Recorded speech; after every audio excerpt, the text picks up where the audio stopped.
Folks, good morning. Good morning. We'll give folks a couple of seconds to get in here. I'm not going to wait minutes and minutes. Today, I thought it would be kind of fun. I noticed that there were quite a few comments sort of piling up, and so I thought I would come in and just sort of answer them this way. It can be hard to keep up and type back to everything, even for a very small channel like mine that doesn't get that many comments. Every once in a while, like a flurry will come in, not even necessarily all for the same video. But yeah, it's interesting sort of how that happens. I don't know if it's just, the YouTube algorithm exposing more people periodically to small channels and whatnot. But I do have my plants behind me. You can only see part of them, I guess. But I thought that they would be more visible in the shot, but they are not. So it goes. But in case anyone's hanging out here on Saturday morning and just wanted sort of a live interaction of some sort, I thought I would fire this up, answer these questions. I'll publish it later. That way, hopefully, folks who ask these questions or put the comments and are looking for a response will get them and go from there. Hopefully, the audio is okay. That's always sort of the question that I have. Let me see if I can check it out here really quick just to make sure. This doesn't want to. Oh, it's muted. Hello, hello. Oh, it's muted. Okay, I think we're okay for, the iPhone microphone that I have. It's good. I have a little Rode microphone plug-in. All right, so I'm just going to get started. We're already a couple minutes in. So the first comment that I have, I'm just going to go chronologically. Do you think the price will go down if the shorts step in? This is in regards to the Hims video that I put out. So Hims had this great Super Bowl ad that I think sort of spurred a lot of interest, and the stock prices shot up. It had already been shooting up, and I put out a video that questions whether or not the short sellers are potentially coming in to do what they do to Hims. They haven't, as far as I can tell, they haven't really piled in yet in any meaningful way at all. It was just sort of posing the question of might they do it. If they do, will it go down? Potentially. This is how a lot of stocks got just absolutely slaughtered and just stayed perpetually slaughtered for a long time. And so it is sort of something to, I think, keep your spidey sense up about, especially stocks that are sort of runaway stocks at the moment. Hims, I think it's happening for pretty good reason, and so that might be helpful. Hey, chatter. Sorry, my microphone thing is in the way, and I can only sort of partially see the chat. But yeah, Hims, I think, has a good catalyst at the moment, and can it keep it alive for sure? But does it open it up to short seller target? I think so. I think they see the explosive growth recently. They see maybe folks who want to come in and lock in profit, right? Already inducing some selling pressure, and then them maybe wanting to pile on top of it. Who knows? Maybe, Hindenburg, whomever puts out a report and tries to expose them of some sort and drive the short sellers in that way. But it just looked to me like a stock that had come along at the right time in the market and now is sort of booming. And I just sort of had a moment where I was like, we've seen this before a lot. And when the short sellers come in, they can just absolutely slaughter the stock price. So to my mind, it's not happening yet from what I can see. But if it does, yeah, I would just be cautious and be aware that it can get kind of challenging pretty quickly. Are you still bullish on AEHL? I am not. I don't know that I was ever bullish. I put out two videos. I put out a video on AEHL and ADTX. And my basic thing there was I was trying out some new trading strategies on screening for relative volume. So I was looking for stocks whose relative volume was 50 to 200% higher in recent days versus the last 60 days. And, just because you have increase in volume doesn't mean that the stock is going to go up. But sometimes you can have the increase in volume because insiders are coming in and buying, and they just haven't reported it out yet because maybe they know that something's happening. Or you have I don't track these folks anymore, so I honestly don't know how prevalent it is. Um, but the like influencers, I think back to like Zach Morris and Atlas and those folks like Stock Dweebs and people like that. Trey, someone. But in any case, I haven't kept tabs on those folks for a very long time. But I think it's sort of hypothesized that they tend to front load stocks and then sort of push it out to their group and dump on them. And so, I was looking for any indication of like, is there sort of a suspicious jump in volume here for some unknown reason? And so, but again, that doesn't mean that that volume is going to come in and be buy volume, buy side volume. It could be sell side volume. And both of those stocks, AEHL and ADTX, have been absolutely manhandled by sellers. So sellers and bears like clearly very much have their grip on both of those stocks. And so no, I wouldn't even say that I was ever necessarily bullish on them.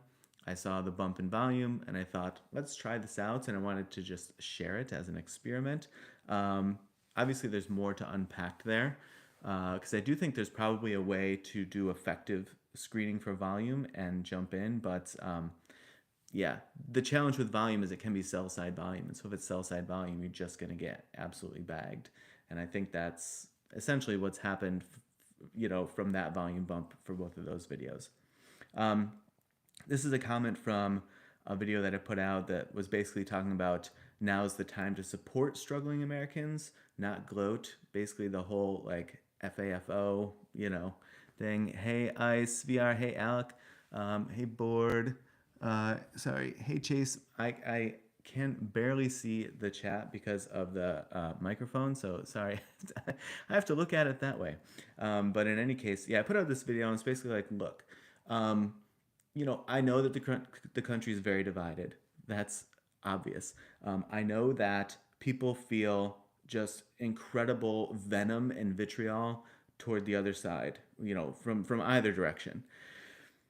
My take was basically like, as things start to come to fruition, as actions start to become legislation or become executive orders that are then being rolled out to the public and they negatively impact people who voted for Trump, I really wish that we would see more of an effort for people to try to support and reach out to those folks as opposed to just, being sort of like the the online version of like pie in the face, that to me just seems like you are just escalating the divide. And I think if anything is most needed right now, it is a de-escalation of the divide, finding some common ground, finding some areas where we can say, look, we don't want to gloat and say that like you screwed up and you voted in somebody who does not have your best interests at heart and now you're paying the price. I think that's just going to further divide things and make things worse. You can reach out to people and say, look, I think you were wrong. We've all been wrong periodically. There's certainly things that I do and say and think that are wrong. And we shouldn't be ashamed of that. We should be able to say, oh crap, like I was lied to, I bought it, I screwed up, whatever it is. And just like not be so panic ridden to admit fault and admit wrong and then be so hell bent on needing to dunk on somebody, right? These things are it's such a scourge on society. In any case, that was the video. And this person had commented, I agree with you. I don't know how to solve this problem. Maybe we all need to think about how we can exist in our communities. Yeah, community building, community outreach, community growth is challenging. It's definitely hard. I've put out a few videos on my Walk With Me playlist that talk about building community. I've had a few ideas. I've done a few things, but yeah, it's hard to get people to engage. I've put things out there. I had this idea of doing like trash pickup walks to like connect with people in the community and just sort of, I had one of those like grabber things. And I basically put out a post like on our, local Facebook. And I was like, look, I go for walks. I see a bunch of people walking around the neighborhood all the time. And I said, I walk around and every once in a while on my walks I pick up trash. And if anyone would like to join me, it would be a nice way to sort of connect with a neighbor, chat a little bit while doing something to help the environment and help sort of the aesthetics of the community by picking up trash. And I said, even if you just want to walk with me and you don't have a thing or you don't want to pick up the trash, that's fine. I'll pick up the trash and we can just walk together. And I think I got like one, maybe two, like thumbs up on the post, and no one responded. And so it's very hard to do. I had another experiment. This was pretty soon after moving into this neighborhood where we have a little bit of land now, and so I wanted to plant like an herb garden near a corner of the yard and basically put a sign up that was like, herbs for the community. Like, if you need herbs, like, just come here. This is pretty close to the roadside, so you're not gonna be like walking all through our yard and stuff. But just come, take herbs that you want. You're making some pasta at home one night and you're like, some basil would be good with this. Like, come on over, just grab some basil and take it with you. Be fresh. And I couldn't get the herbs to grow in that plot of land. So I have been improving my gardening. That's like a third of what I have planted, or a quarter of what I have planted at the moment. And so I think this summer I can try it again, and I think I can get something to work. But that was another idea that I have several other ideas. But yeah, building community I think is ultra important. But as important as it is also super, super hard. Chase, I don't know what you are saying. I'm the only one watching. Yeah, it's a very small channel. But I had said that at the beginning, and I know that that's the case. And even if you're the only one watching, I appreciate it. I'm gonna post this video later, so if we get not many people watching or not many people watching at once, I know it's not maybe super interesting for you guys who want to like sit there and chat and stuff like that, but it's okay with me. I still appreciate you popping by. Okay, so on that same FAFO video, there was a longer comment that said, I understand. This is why I call myself politically homeless. I see the vitriol from both sides, the attacks, the inability to have nuanced discussions and various policies. On various policies. Everything just devolves into character attacks, putting words in others' mouths. Oh, you believe this? You must also believe that. And it feels more like high school drama or rooting for a sports team than actually trying to solve any problems. I don't have any solution either, but know that you aren't alone in this sentiment. Yeah, unfortunately, there's a lot of people. Not unfortunately, it's maybe a good first step, to be honest. I shouldn't say unfortunately. I think it's probably a good first step to a growing number of people, right? A growing mass of people coming along and saying, this is a problem, and we're all sort of seeing the problem in some of the same light. It doesn't have to be carbon copied, right? Word for word and thought for thought. That's sort of what got us here. But the idea that like there's some overlap and there's some common ground, and we're seeing the problem similarly. I think even if there's a rush and there's a lot of people who are having that same sentiment, and they're like, we all see the problem in some similar light, none of us know what to do about it. I think that the knowing what to do about it probably comes in the aftermath of that initial, you know what, there's a lot of us starting to think the same way, and there's a lot of us starting to see the problem in a similar fashion. Then, through sort of like that mass consciousness, not to get like super woo-woo here, but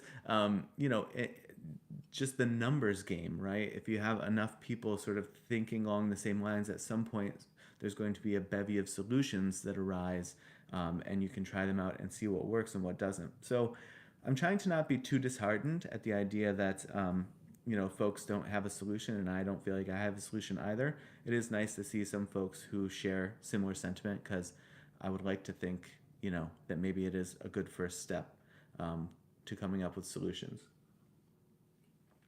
All right, the next one. On that same video, I guess this video got a few comments. I've lost many friends being a Trump supporter all these years. The same people who respected Trump pre-2012 ass backwards world now, mostly because of the divisive state-funded media. Okay, so this person is a Trump supporter. And they're basically saying the people who respected him pre 2012 don't respect him now. They're blaming the state funded media. Um, I think the interesting thing about all this is there is sometimes a grain of truth in what's being presented. There's oftentimes, 1 ton of grains of truth. If you've ever had to buy sand for a sandbox, you'll know that a ton of sand is not necessarily that much. But yeah, the media situation in the U.S. has been a problem for quite a while. I think maybe I'll put a video out about this. Um, the fairness doctrine that came along, I think that was under Reagan. I think that has really accelerated the demise in the mainstream media in the U.S.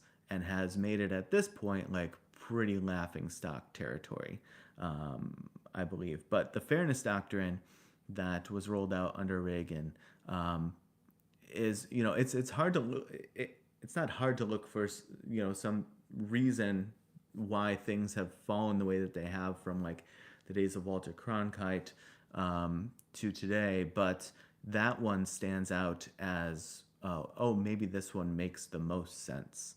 And I'm sure it's not just one reason, right? There's a slew of reasons, but if something would sort of like put something in motion from a more official standpoint, that looks to me like it very much might be it. So I might put out a video on that and just sort of propose that as because that's also like legislation, right? And so if fairness doctrine could be repealed, replaced with something better, or just left alone, right? Maybe there doesn't have to be something in its place. Maybe that is a starting point to improving. I think this idea of like it's just gone forever and it's garbage. I think in general in this country we have to be more comfortable with the idea of reform and being able to screw up, even screw up bigly, screw up for a long time, and be able to have some path to redemption. If you don't have that, you're really in a decimated, like decayed space, I think. All right, again on that same video, the FAFO video, you cannot help people who do not want your help. This is how Americans have always been. Um,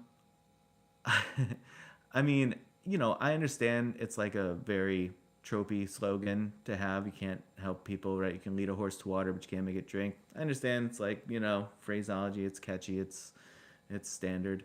I don't know that that's true. I think like there have been times where like I haven't wanted help necessarily from somebody. I haven't wanted to revise my outlook on something, but I have anyway. Um, so I don't necessarily, I also don't know what this means. Like, is this just like throw your hands up and give up sort of sentiment? I don't know.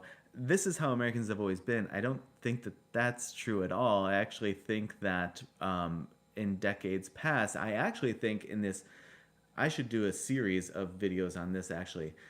The historical inaccuracies that are presented in terms of like what life was like colonial, through the 50s and into the 60s, that period where I think that's what they're talking about in terms of like make America great again. I think that's the great again period that they're talking about.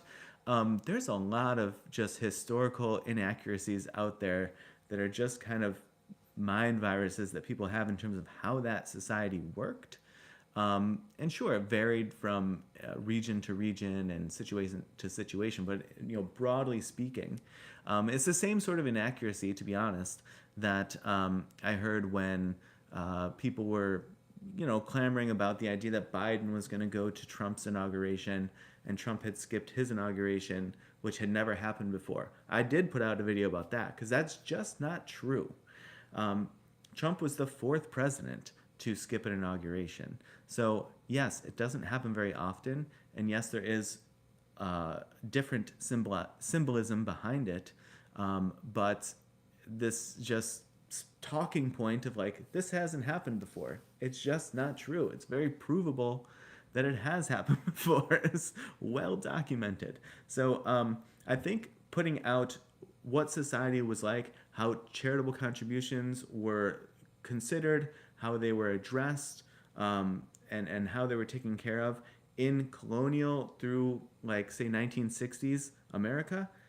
I should do a whole series on what that society actually looked like, because I think that there is such a tremendous misguided um, view of what that looked like, that it leads people to think like this, that Americans have always been of the mindset or of the action of you can't help people who don't want your help. That's to me very antithetical to the history that I'm aware of. Um, can you do an ADTX update, please? Go to the beginning of the video. I talked about it along with AEHL. It was the first thing that I discussed. No, I wouldn't particularly say that I'm bullish on it at the moment. Um, so, so that's that one. There's a few that aren't really questions here, so I'll skip through them. So this is a comment from a video that I put out that was titled "Think Twice Before Cutting People Out of Your Life." I shared a pretty, like, probably more than usual personal story about how I had made the decision to stop talking to my dad to see if he would reach out to me. This was when I was in my early 20s, and he didn't, and it led to us not talking for 5 years. And then, like, a few months after we had started talking again, he had an accident and died. And at the end of the video, I sort of, as a throw, it wasn't meant as a throwaway, but I think it comes across as a throwaway. I say, like, do I wish that I had those 5 years back? Yes.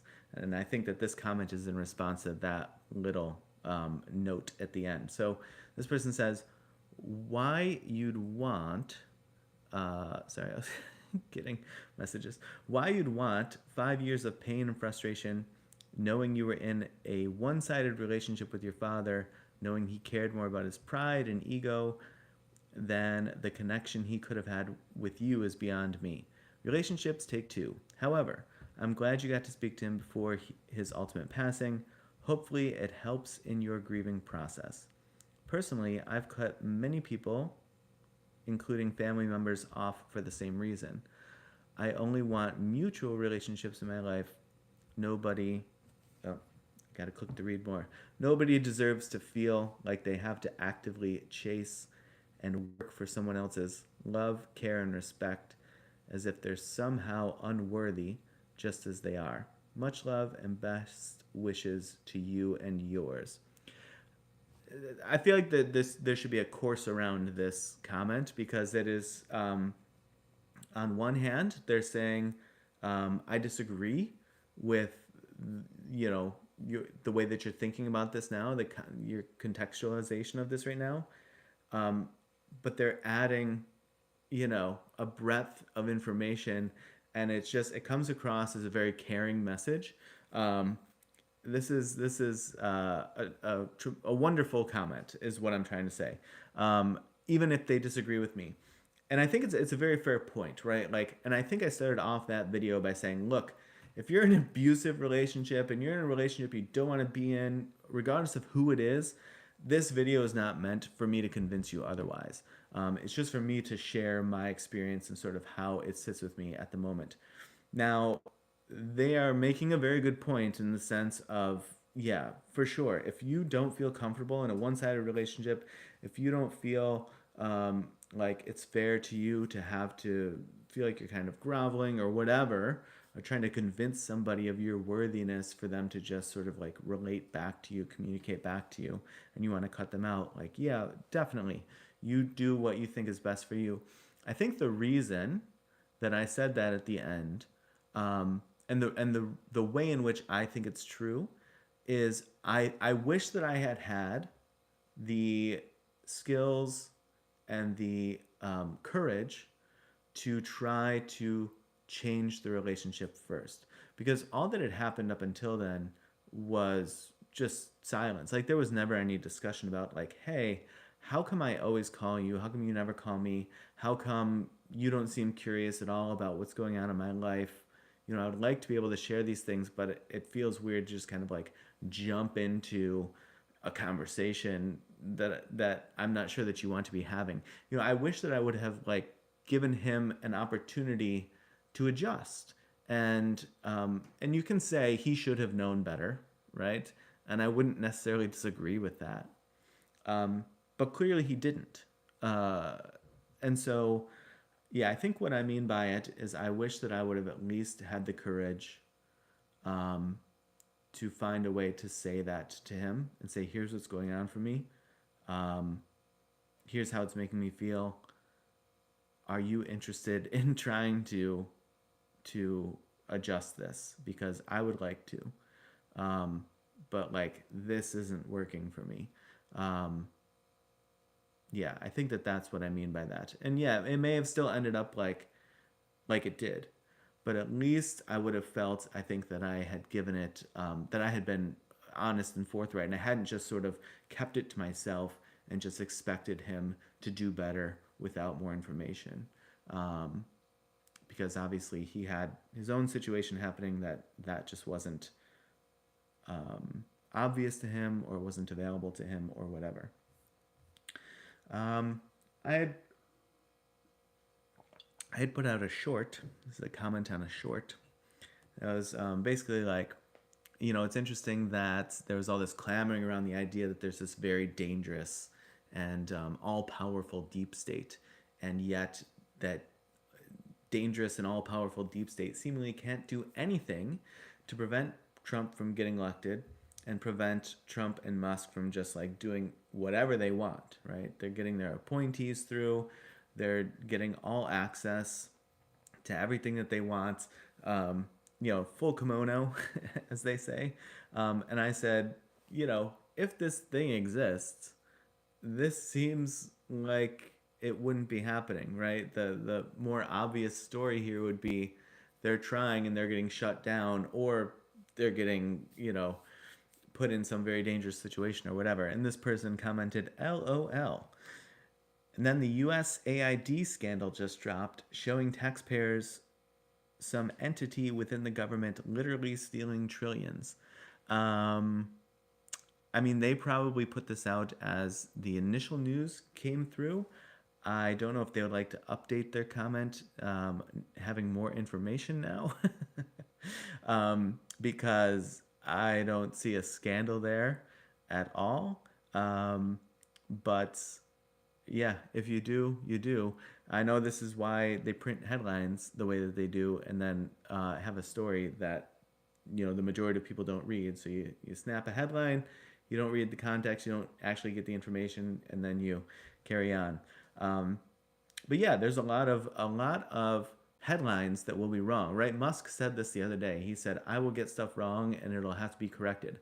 The problem with that is people don't, the news cycle moves so fast, and people's attention spans are so short that they just get the headline and they just get the initial information, and then they move on. They don't come back and readdress it.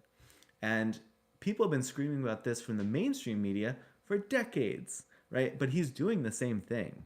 He's saying, I might get something wrong, it's going to have to be corrected.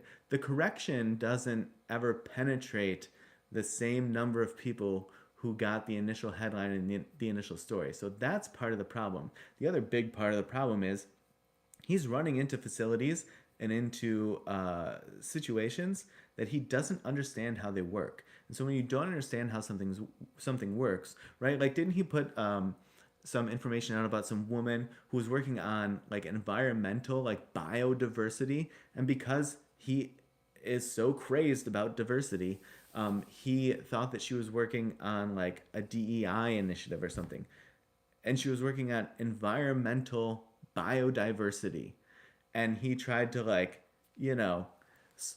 just put her out in the world as this like person who should be fired or whatever, should be condemned for diversity. But he had the wrong diversity. You don't know what you're looking at.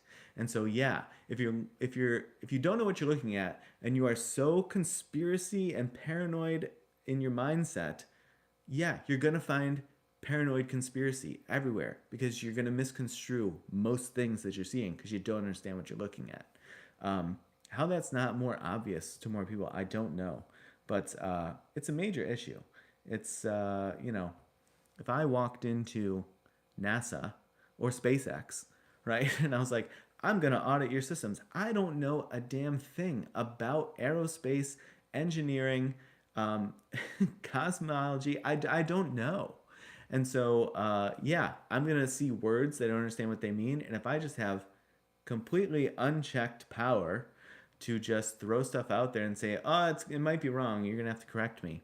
Yeah, I'm going to say a bunch of really dumb, really inaccurate, really dangerous things that are going to get people and entities hurt. And I think that that's where we are. So if there was a USAID scandal, I think the thing that I just described is probably more it than whatever it is that you think that it was. Like the condoms to Hamas thing that was, put out there and is absolutely not true. My guess is that's probably around what you're looking at. Or the all of the food that they buy from farmers. I grew up on a farm. Our farm had a contract with I think it was the USDA. One of these cost sharing contracts that help keep family farms afloat. So I have some experience with them. I'm decades out of it, but yeah, people just they're so. I mean, Trump and Musk understanding farmers' perspective. I mean, come on, people, stop being scammed. Okay, I put out a video on overcoming disappointment in loved ones, especially like your spouse, your family, your friends. And in that video, as I do in some videos, I had talked about Thich Nhat Hanh. When I, have put out videos talking about Thich Nhat Hanh before, I have previously spelled it. So Thich Nhat Hanh is spelled THICH space NHAT space HANH. Thich Nhat Hanh. So I reference Thich Nhat Hanh there. I say, here's an idea from Thich Nhat Hanh, and then I talk about the idea in the video. And this person commented, what the fuck is Thich Nhat Hanh? Thanks for a reference to nothing nobody knows about. Is this some kind of Hare Krishna thing? So, first of all, this comment is bizarre in many ways. For one, why are you so angry? For two, you sometimes have to Google things. When you make a video about something, or when you write an article about something, or whatever, you can't account for everything that everyone may not know. And sometimes you're going to run into an acronym, or a lingo, or a reference to a person, or to a book, or a methodology, or a discipline that you aren't aware of. You might have to pause and Google it, and then come back if it's really disruptive to you understanding the rest of the message. So, yeah, everything's not going to be defined and explained for you in every single moment of every single piece of media that you consume. And thirdly, and most bizarrely, I think, I referenced him, but then I went on to explain the entirety of the idea. So it's not like just in the abstract and in the void, I said, Thich Nhat Hanh has an idea. Go look it up. I said, Thich Nhat Hanh has this idea. And then I gave a full explanation of it. So if you just watch the video, you don't have to know who that person is. You can completely miss that sentence of, there's an idea that Thich Nhat Hanh has. You can miss that whole thing. And it does not change the video one iota. So you get the whole essence of the video and the idea without needing to know who that person is. So yeah, you could have looked them up. But if you hadn't, in this context, it wouldn't have mattered one iota. So thank you for your comment and to the degree to which it helped the algorithm. But yeah, I don't know what you're so mad about or why you can't just Google something if you're that curious. And probably if you put Thich Nhat Hanh in there, how you spelled it in the comments, Google would probably figure it out. I put out a video called How the System Fails Adults and How to Break Free. And this commenter said, thanks for that one. Would love to hear more of your thoughts on this topic, especially more on the strategies to overcome. Also have been really enjoying your thoughts on mindfulness in particular and the tools you've been sharing. Thank you for sharing your mind and heart with the world through your channel. Oh, what a sweet comment. Thank you, BFits6927. I think I got that. Oh, B Fritz? No, B Fitz. Thank you for that. That's a very sweet comment. Yeah, I will have to go back and look at the video, and then I can maybe see if there's additional areas that I can dive into around the strategies to overcome it. But the idea was basically like you're constantly dangled a carrot, right? All along in life, and you are never given an opportunity to just enjoy the fruits of your labor as they presently exist. Everything is just a constant. Why am I doing this? I'm doing it to get to the next thing, right? And the next thing then just breeds the next thing. I'm seeing a comment here. What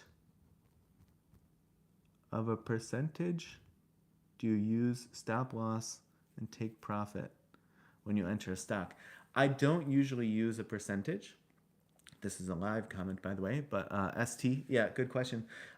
I don't typically use a percentage because I don't know if it'll get there. I usually work off of EMAs over the levels. I know I start all of my videos with these levels, but I do try to do a good job of always touching on the EMAs as well.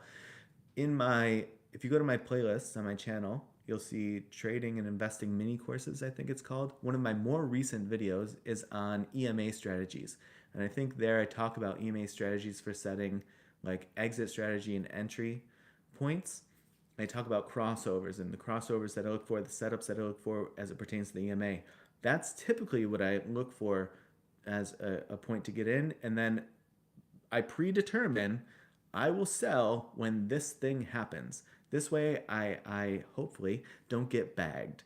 You can always wake up and a stock is just down in the pre-market 30% and you get bagged anyway. That can happen.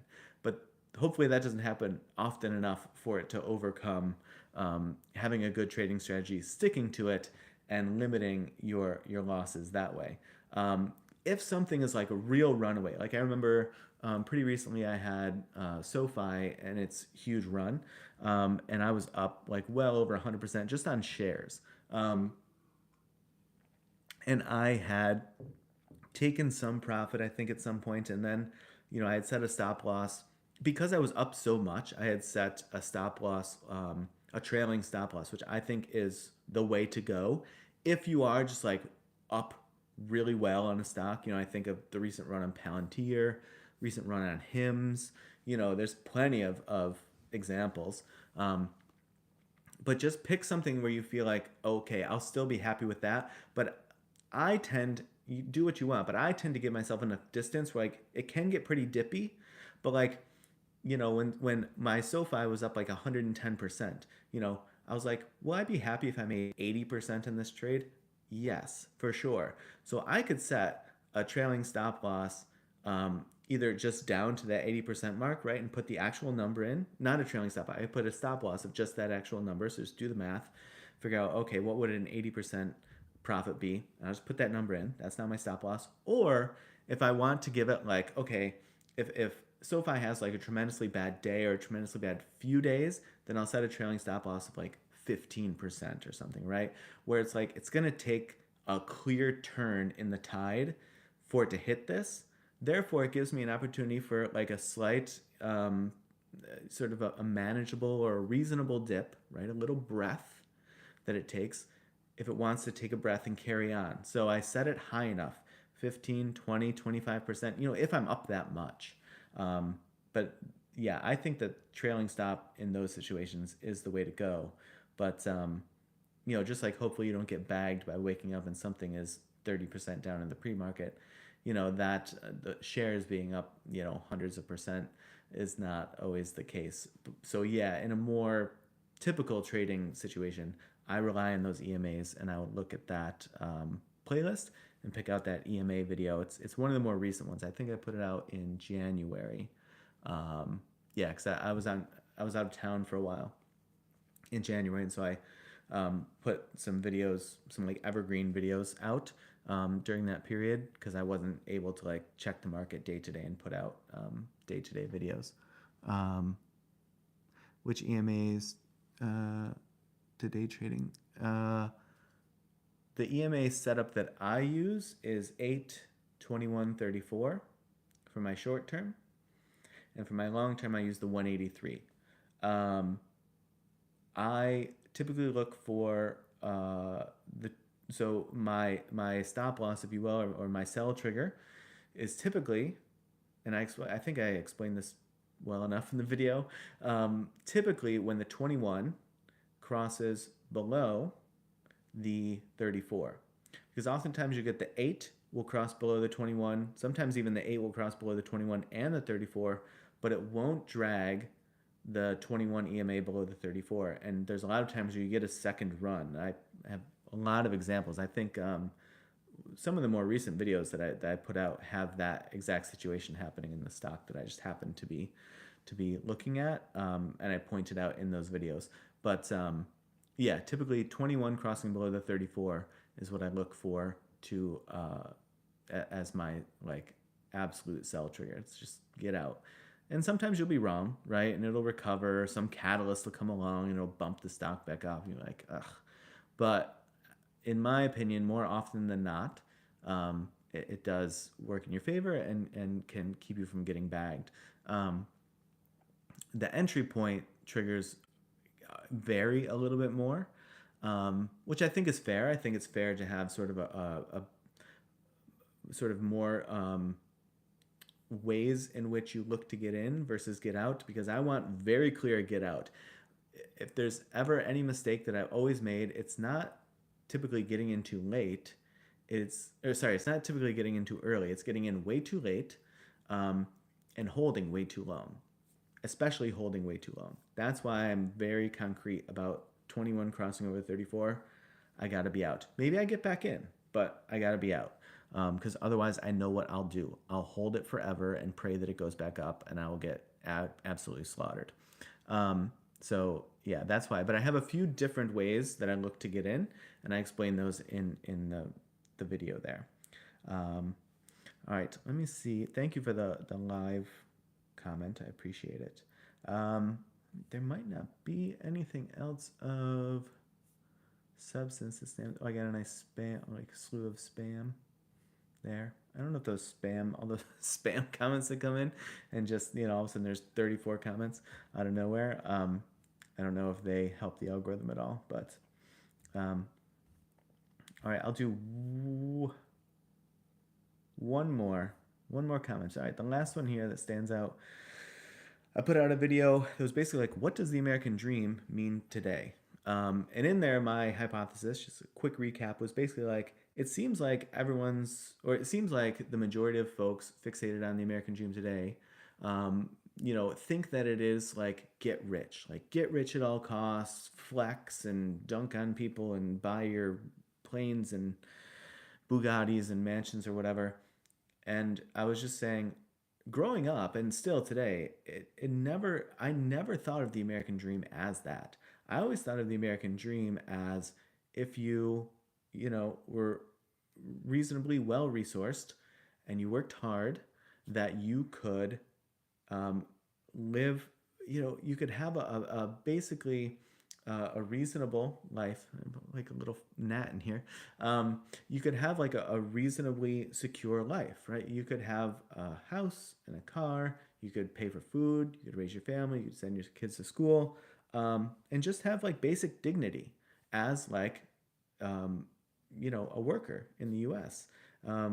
Sort of like the importance of the middle class, right? Small business owners, the workforce in general. But today, those things seem sort of demeaned to me. Like, oh, if you're just working if you're just what do they call it? Like a salary, a slave to your salary or something like that. I don't know there's some term there. Wage slave, something like that. Like you're supposed to feel like degraded because of that or something. But to me, it was always the middle class, small business owners, and that was like the bulk of the American dream. It wasn't to be Andrew Carnegie, and it wasn't to be, the Rothschilds and the Rockefellers. It was to have like security and dignity if you worked hard and sort of supported your society and community the way that you were expected to. And now that's, for some reason, seem to be you're a loser, you're not working hard enough, you're not smart enough, you're not innovative enough, whatever. I'm going to put out a video soon about how um, I've had a lot of experience in my life with venture capitalists, and it's very concerning to me the power that they currently are wielding in government and in society, because they are, by and large, incredibly gaslighty. They, it's part of their just normal operating procedure. It's their day to day, and and they don't turn it on, turn it off. I think it's a part of their modus operandi, and I know, and it's very apparent in the way that they talk to the public. It's very apparent the way that they present themselves and their ideas in books and on podcasts lately, and it's really dangerous. It was dangerous in the work environment and in the investment space. It's way more dangerous if they have the type of influence that it seems that they have at the moment. So I'm going to put that out, but yeah, those people I think feed a lot of this idea, as does like the influencer culture for sure. But yeah, the idea that the American dream is get rich, I just that was never my take on it. The comment says the American dream is one parent working, one parent staying home, having 2.5 kids that can walk to school safely, and having a home. What am I going to fight you on there? Yeah, I wouldn't put up a big argument there. If both parents are really fixated on working and really want to work, maybe there's a way to do that as well. But to not have to, right? That I think to me is the big thing. If you want to, you find a way that it works for you. Yeah, go for it, of course. Um, but not that you have to, and that you both have to work 40 plus hours a week and still struggle immensely to make anything work. Yeah, that's the problem with not having respect for and common dignity for the middle class and for wanting the middle class to thrive. I don't see. I think that's again that's the gaslighting aspect of it. That's what you're sold. That's not what's actually taking place. There's decades of data to back that up, and if it doesn't get fixed, it's already a real problem. But I mean, it's just going to get more and more dramatic. So we'll see what happens. But yeah, I didn't want to end this on such a sad note. But but thanks a bunch for popping in here. This was way longer than I thought it was going to be. And yeah, I've had plenty of times that I've woken up. I have sort of a very lonely default mindset, and have just scrolled through and look, is anyone live, right? Because I just like want to know that there's a live warm body on the other side of the screen, not just watching a video. And so to the degree to which this landed in anyone's live feed for that reason, I'm with you, and I had something to talk about, so there's that. Now I'm gonna go tend to my plants, make a little breakfast, and carry on with the weekend. But I hope that you have a great weekend, and definitely appreciate you stopping by, and I will see you in the next one. Bye.